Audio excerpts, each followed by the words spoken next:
the Johnson's Wax Program with Fibber McGee and Molly.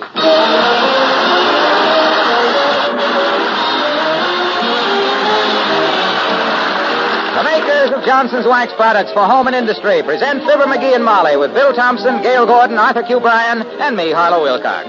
The script is by Don Quinn and Phil Leslie. Music by the King's Men and Billy Mills Orchestra.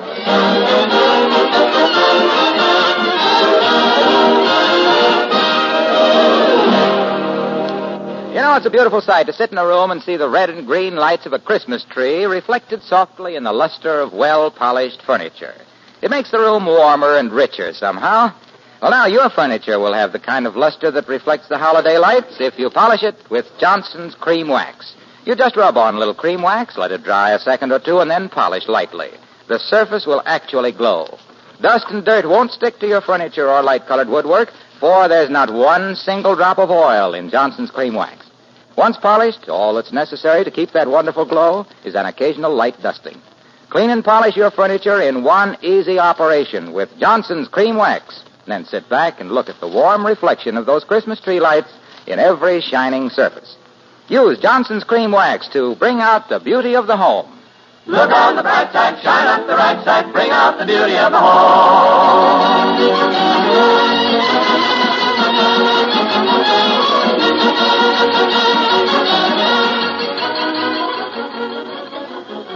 One reason things always look brighter in the morning than they did the night before is that it isn't so dark in the daytime. But a little tough luck that Mr. McGee of 79 Wistful Vista had last night was not helped a bit by 8 hours sleep. Listen to himself this morning as we join Fibber McGee and Molly.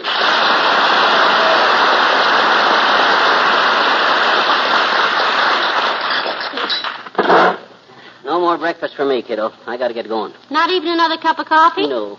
Why, you haven't had fewer than 3 cups of coffee for breakfast since the big Taft ran for president. I can't help it, Snooky. I got to backtrack myself to the Elks Club and look for my key ring. I lost it on my way home last night. Why didn't you stop and look for it then? Because it was blacker than the inside of a buffalo. The moon was behind clouds, the street lights were behind telephone poles, and I was behind $2.40 playing snooker, and I wanted to get home.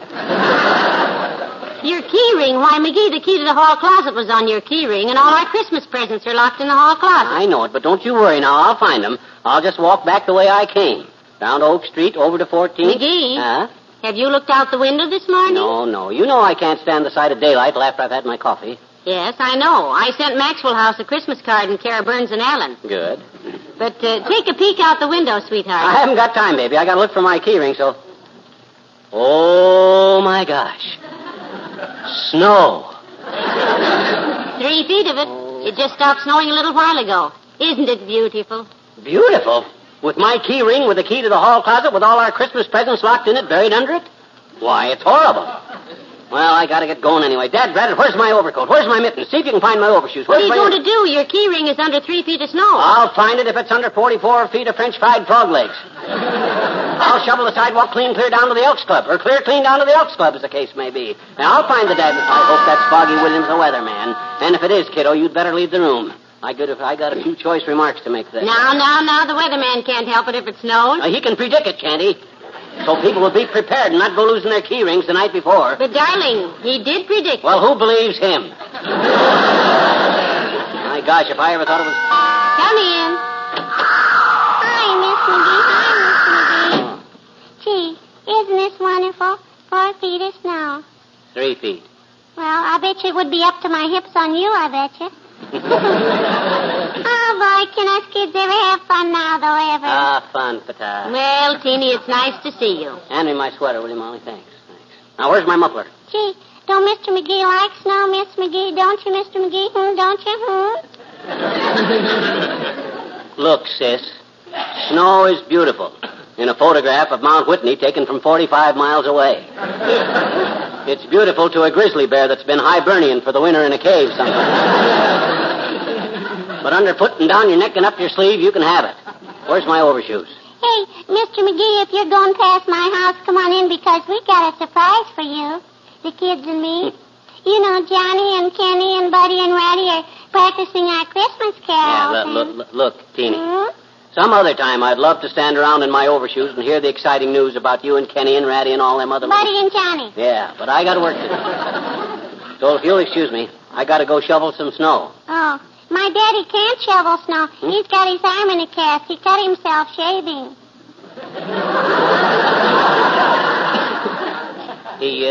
He cut himself shaving and got his arm in a cast? Sure. He said he was eating popcorn at the time and the bag fell down over his eyes. Now, wait a minute, sis. He was eating popcorn at the time and... Yeah, but he says it wouldn't happen again in a million years because he don't care how vicious a dog is. He can make friends with it, rain or shine. Well, what that got to do? Well, stop at my house if you can, mister. I know you'll like the surprise we got for you. So long, Miss McGee. Bye, Teeny.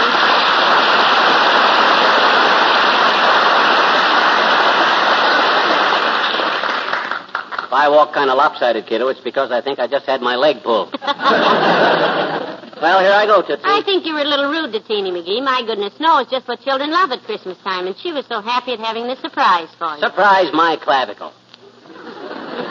Hearing her and them other kids sing Christmas carols is about as much of a surprise as waking up on New Year's Day to find out it's January. Now, let me see. Have I forgot anything? Well, I don't think so. You have your overshoes, 3 sweaters, overcoat, mittens, your hat with the earmuff. Your hat with the earmuff. I can't hear you. Earmuff. Wait a minute. I can't hear anything with these dad-ratted earmuffs on. What did you say? I merely said. Oh, clang, clang, clang. I never saw it to fail. The minute I get busy or want to go someplace, that dad-ratted doorbell starts ringing like there was a fire on the waterfront. Come in. Well, my goodness, Dr. Gamble with snow in his eyebrows. Come on in out of the cold, Doctor. Thank you, my dear. And what are you all bundled up for, wet wash? You look like a sail going somewhere to rum it. You hate to see me dressed up warm, eh, Greedy? Need a few pneumonia cases to pay off your Christmas bills, eh? Lumpy, when I start picking patients in advance, they'll have better credit ratings than yours. And I would like to add that as a judge of character, you will never be reelected. Well, to answer your question, Doctor, he's going out to look for his key ring. He lost it somewhere between here and the Elks Club last night. A splendid project. Betcha. Do all that work just to recover a dime store key ring with 6 keys, 3 of them unidentified, a bottle opener, a lucky rabbit's foot, which doesn't seem to have done him any good, and an identification tag which says, please return to Fibber McGee, 79 Wistful Vista, no reward. However, good luck with it, Lemonhead. So long, my dear.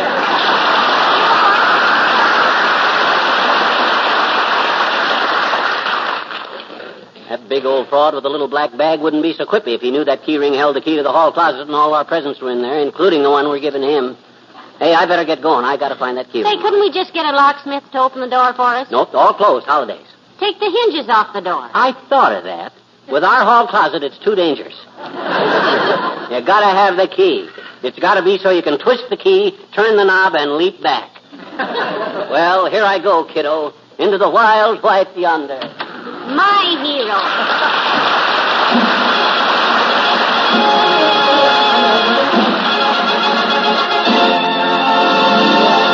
Billy Mills and the orchestra and March of the Toys.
Boy, is this snow ever deep. Don't see how anything so light could get so heavy so fast. I gotta find those dad ratted keys pretty quick. It'll soon be dark. Oh, McGee, I brought you another thermos of hot coffee. How you getting along, dearie? Terrible. I've been shoveling this dad ratted stuff all day, and I can still see our house. Give me the coffee, will you? Careful now, it's pretty hot. As cold as I am, I can't even tell if it's scalding. Boy, I could go for a hot buttered root beer right now.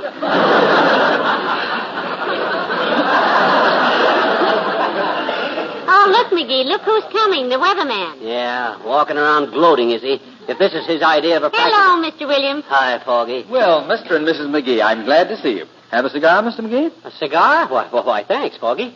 Celebrating something?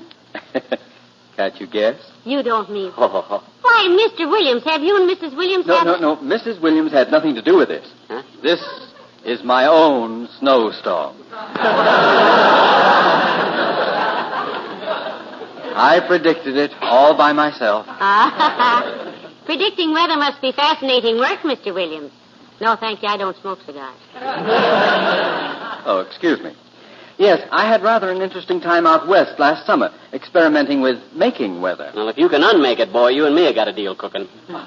What'd you do, Mr. Williams? Move in with a Navajo so you could whip up some Indian summers?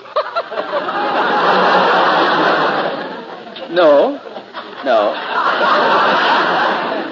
I rented a plane, took it up 8,000 feet over a dusty ranch, and dropped 50 pounds of ice into a cloud. Then I landed to see what had happened. And what had happened, kiddo? I had killed a cow.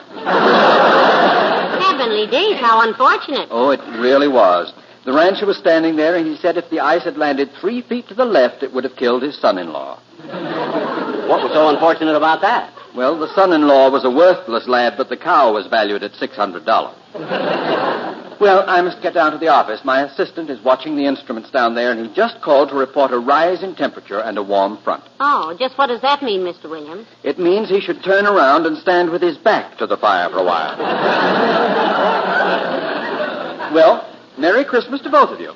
Same to you, Mr. Williams.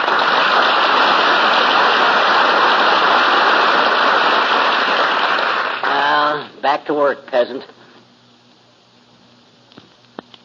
Trouble like you were getting paid by the hour. Uh-oh. What is it, McGee? Did you find the key ring? I don't know. There's something here, all right. Froze to the sidewalk. Wait till I chip it loose. Ow! What was it? It's all my overshoe. Doggone it. I'm getting tired of this. Don't let me carry keys anymore, Molly. I can't be trusted to Well, carry... now, we've tried it that way, too, remember? Hmm? You came home without your front door key the night I was out playing bridge. Yeah? You broke the big window, knocked over the floor lamp, put your foot in the goldfish bowl, grabbed the drapes to keep from falling, fell anyhow, hit the end table, rolled in the hall, and found the front door unlocked the way I left it for you.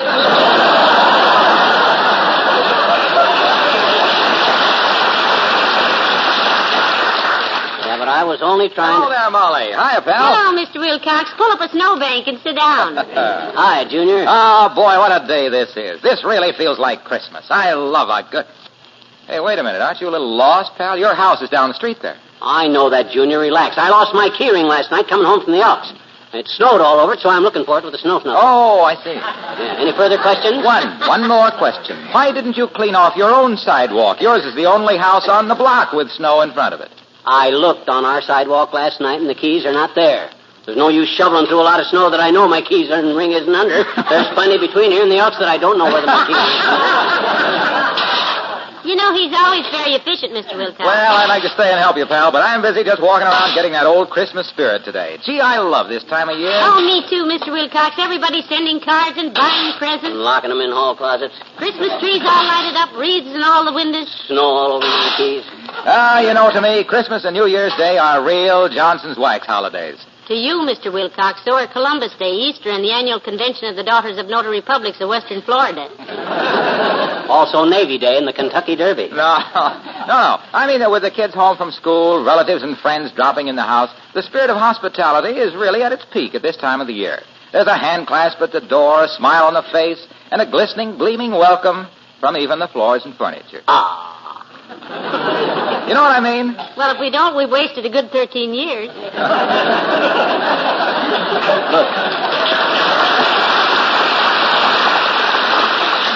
Look, Waxy. Yes, pal? Go crinkle your Chris someplace else, will you? I got work. I may have to shovel my way clean to the Elks. I got no time to stand here in barber shop with you. I give you 2 parting words. I know. Go home. No. Merry Christmas. Well, thank you, pal, and the same to both of you. Goodbye, Mr. Wilcox.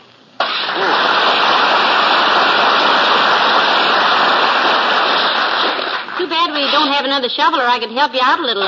Well, now, you can just use this one a while, Tootsie. It's a nice light shovel. I know you wouldn't want the neighbors to see your wife doing manual labor like that right out on the street, of course. And Otherwise, what business is it of theirs, I'd like to know. If my wife wants to help me out when she sees I'm breaking my back trying to give us a nice good... Oh. Here comes that kid down the street again. Oh, Teeny. Yeah, I better get busy. She'll start giving me that pitch about Kenny and Ratty and Buddy and... Hi, mister. Hi, Miss McGee. Hi, I'm very busy right now, Teeny. Hello, Teeny. You having fun? Sure. Me and Kenny and Buddy and Ratty and Johnny have been practicing our Christmas carols. And Mr. McGee, What you want? This is if I didn't know. my house is just right down there, and if you'll just stop in a little while, we got a surprise for you, I bet you. I'm in no mood for surprises now. Best surprise you can give me right now is going home. Yeah, but... Gee, mister, don't you like little children? Certainly I like little children. Don't you like old men? Sure. Well, okay then. So long, Miss McGee. Hey, kids, now Daddy says. I'm kids. Breaking my back shoveling snow. Why don't you let the children sing for you and get it over with, McGee? You ought to sit down and rest a while anyhow. You know why I don't let them sing for me, Molly. My gosh, when I hear a bunch of grubby little kids like that singing Christmas carols all off-key with their smeary little pusses lit up like an Easter sunrise, I get all mushy and start forgiving everybody for everything they ever done to me. And it's very embarrassing because sometimes I can't even remember what I was sore at them about. Anyways, I got to protect myself. Jingle bells, jingle all the hello there, kids. Heavenly days, the old timer. Hi, old-timer. What brings you out in this kind of weather? My flexible flyer, Johnny. What do you think I'm pulling behind me, a bulldozer? My goodness, this sled. Isn't it awfully cold for you, Mr. Oldtimer? Not if I keep moving, daughter. Me and some of the other kids, the younger crowd, are going out to Dugan's Hill to do some stomach busters. Yeah, I know. Buckle bruisers. Yeah. Want to come along, Johnny? I'll share my sled with you. I'll use it going down, and you can use it coming up. 50-50. No, I got work to do. Yes, he's going to shovel snow all the way down to the Elks Club, it looks like. Is that so? Well, different people like different things. Me, I like coasting. I'm going to try to bust my own record for the bobsled run at Dugan's Hill. Your own record. Set it last year, daughter. Went down that run in 13 seconds. Well, that's half a mile. In 13 seconds? Yep. May take a little longer with a sled, of course. Hey, Scooty, wait for me. Got a hook a truck, kid. See you later, man.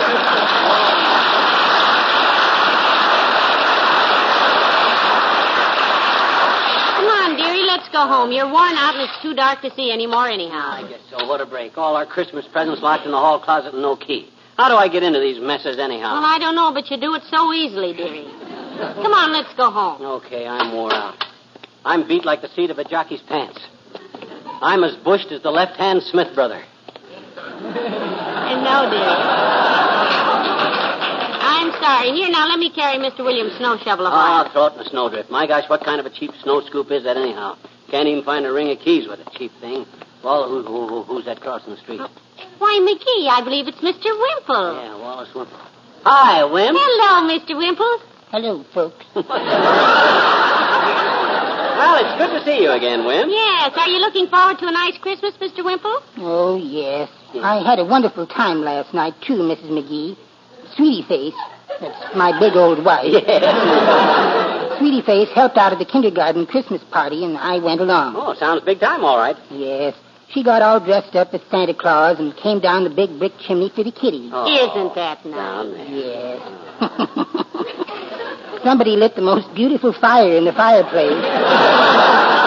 Just as she was halfway down. Oh, did she get hot about that?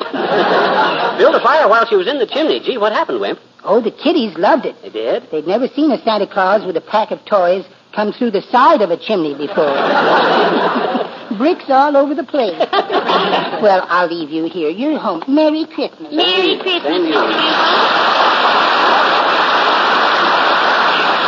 One nice thing about seeing Wimp, with all the grief that poor guy has, I forget my own troubles. What was I worrying about? Oh, yeah, my key ring and all the keys. Hi, Miss McGee. Hi, Mr. McGee. Oh, what are you kids doing on our front porch? Don't you know you'll catch cold out here? Now, McGee, don't be cross with the children. It's almost Christmas Eve. Well, gee whiz, can't they take a hint? They'll have to come in the house now. Can't have them catch cold out here. You see, kids, I told you he would. Come on in, children. Close the door. Yeah, close the door. Come on in, children. Close the door. You wouldn't come to my house, Mr. McGee, so I brought Kenny and Buddy and Johnny and Ratty over here with the surprise. Yeah, sure, surprise. Okay, get it over with. Sing it. Well, Kenny and Ratty and Buddy and Johnny and I were practicing our Christmas carols last night, and right in front of our house we found these keys. Okay. Sing it in any old key, I don't... Keys? Sure. It says Fibber McGee and no reward on them, and you're the only Fibber. Oh, my keys. And after me shoveling snow all day long to... Oh, Teeny, why didn't you tell me you found my keys? You didn't give me a chance, mister.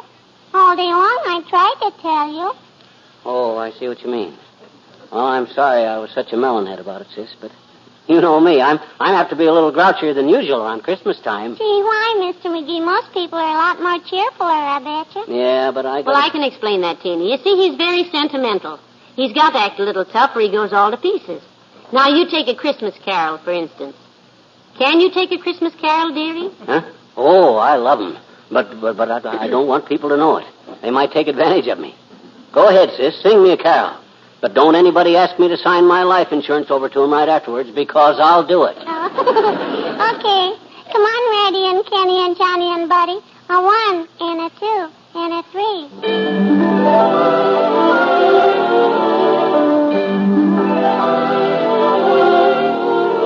Twas the night before Christmas, and all through the house, not a creature was stirring, not even a mouse.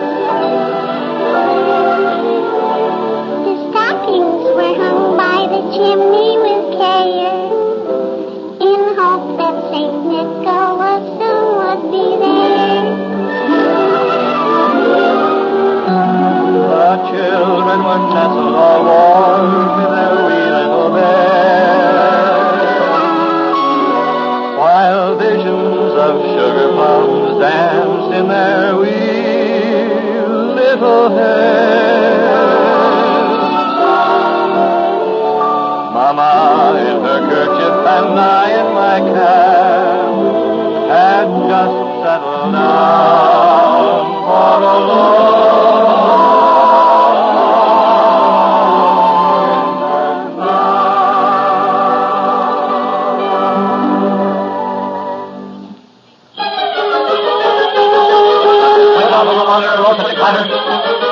I sprang from my bed to see what was the matter. Away to the window, I flew like a flash, tore open the shutters, threw open the sash.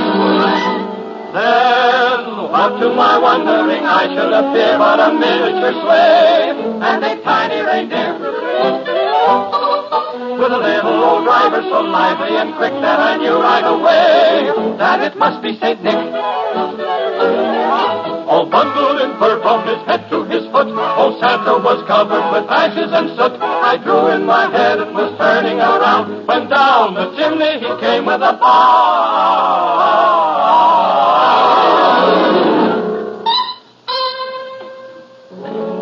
His eyes, how they twinkled. His dimples, how merry. His cheeks were like roses. His nose like a cherry. His droll little mouth was drawn up like a bow. The beard on his chin was as white as the snow. The stump of a little old pipe he held tight in his teeth, and the smoke went around and around and around his head like a wreath. He was so chubby and plump, a right jolly old elf. Then I laughed, when I saw him in spite of myself.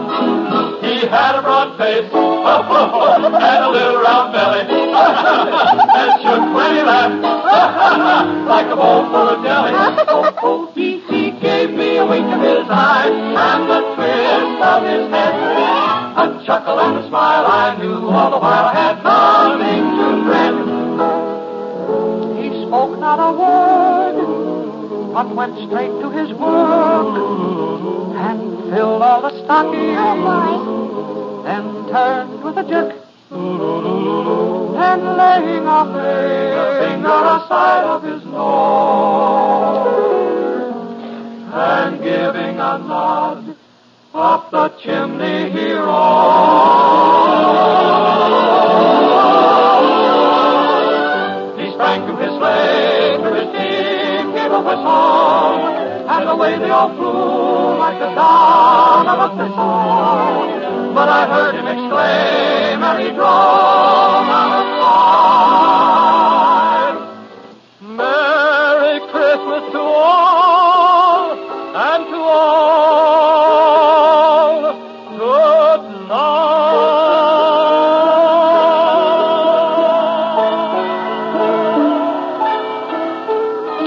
Oh, is he gone?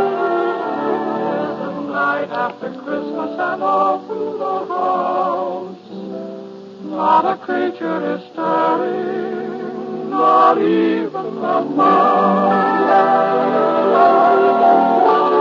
The presents are scattered and broken, I fear, and St. Nicholas won't come again for a year. The children are nestled all warm in their wee little beds, while memories of sugar plums dance in their wee little heads. Mama in her kerchief and I in my cap are settled at last for a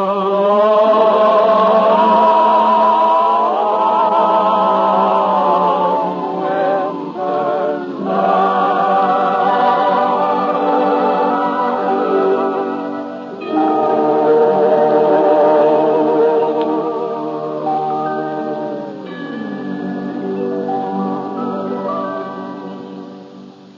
This is NBC, the national broadcasting company.